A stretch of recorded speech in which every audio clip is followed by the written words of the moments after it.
Projek pembangunan untuk rakyat tetap diteruskan sama ada melalui ahli parlimen atau tidak tanpa mengira kawasan. Perdana Menteri Datuk Seri Anwar Ibrahim berkata projek rakyat antaranya usaha pembasmian kemiskinan tegar yang menyeluruh demi kepentingan rakyat.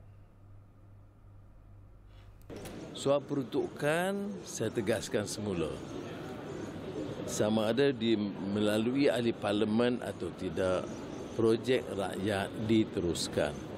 Umpamanya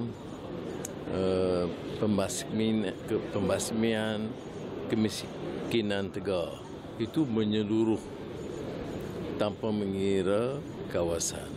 Begitu juga projek-projek asas. Ya, macam beberapa tahun lalu kita baiki tandas sekolah. Kita tak tanya sekolah mana. Datuk Seri Anwar bercakap demikian bagi menjelaskan isu beberapa ahli parlimen pembangkang mendakwa mengalami beban kewangan berikutan tidak menerima peruntukan kerajaan.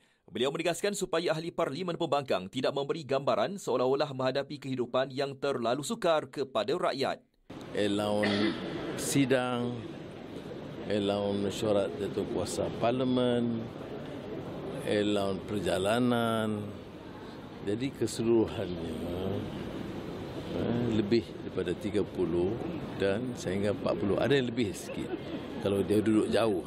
Tetapi yang saya nak tekankan itu, janganlah bagi gambaran seolah-olah terlalu sukar kerana ramai rakyat lain dia tak ada allowance perjalanan.